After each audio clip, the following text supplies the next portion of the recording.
এবার ফেসবুকে পলাশ সাহার মেজ বৌদি পাপিয়া সেন সাহা বিস্ফোরণ মন্তব্য করেছেন। পলাশ সাহা আর সুস্মিতার বিয়ের 3 মাস আগেই এদের বিয়ে হয় সুমিত সাহা আর পাপিয়া সেন সাহার। তো তাদের দাম্পত্য জীবনটা কিন্তু খুবই আনন্দময়ভাবে কাটছে। তাদের ফেসবুকের আইডিটা আপনারা দেখলেই বুঝতে পারবেন অনেক আনন্দভাবে আছে। আর এদিকে শাশুড়িটাকে পলাশ আর সুস্মিতার কাঁধে চাপিয়ে তারা আনন্দ উপভোগ করেছে গত 2-3 বছরে। যে মন্তব্যগুলো করেছে, সে বলেছে পৃথিবীর শ্রেষ্ঠ নাটকবাজ নাকি 3টা মানুষ। সে 3টা হচ্ছে, একটা হচ্ছে তার শাশুড়ি, আর একটা হচ্ছে সুস্মিতা, আর একটা হচ্ছে তার দেবর পলাশ সাহা। সে বলেছে আপনি যখন মারাই গেছেন এই 2টাকে মেরে রেখে গেলেন না কেন? এদের মুখ দেখাও পাপ। তো তার শাশুড়ি আর সুস্মিতার মুখ দেখাও নাকি পাপ। আরও বলেছে আপনার বউ অনেক লোভী। অনেকবার আপনি বলেছেন আপনার মা হিংসায় পরিপূর্ণ একজন মহিলা। আমার জানা মতে এখানে সব থেকে দোষী হচ্ছে আপনি। পলাশকে বলেছে সে অনেক দোষী। এই 2টা মহিলাকে ভালো রাখার জন্য আপনার টেকনিকগুলো একটাও ভালো ছিল না।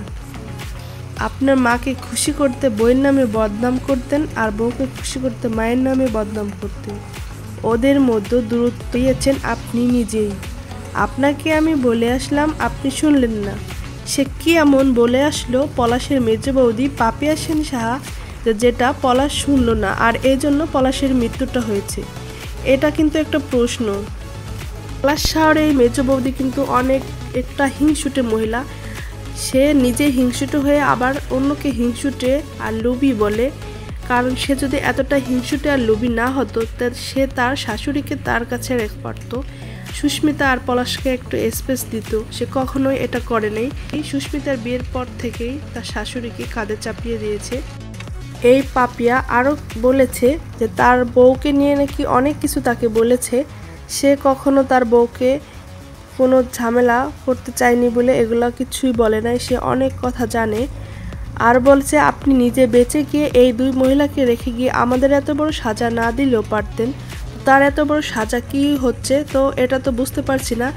বোঝা যাচ্ছে এখন যে তার শাশুড়ি তার কাঁধে এসে যাবে। এই জন্য সে এই পোস্টটা ফেসবুকে দিয়েছে। শাশুড়িকে এখন খাওয়ানো পড়ানো সাথে থাকবে, খুব বড় একটা দায়িত্ব পড়ে যাবে। কি অদ্ভুত দুনিয়া! একটা মেয়ে বিধবা হয়েছে, একটা প্রাণ চলে গেছে, একটা সংসার ভেঙে গেল।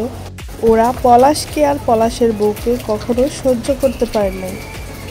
তাই সমস্ত দায়িত্ব তাদের ঘাড়ে চাপিয়ে দিয়েছে আর দূর থেকে মজা নিচ্ছে।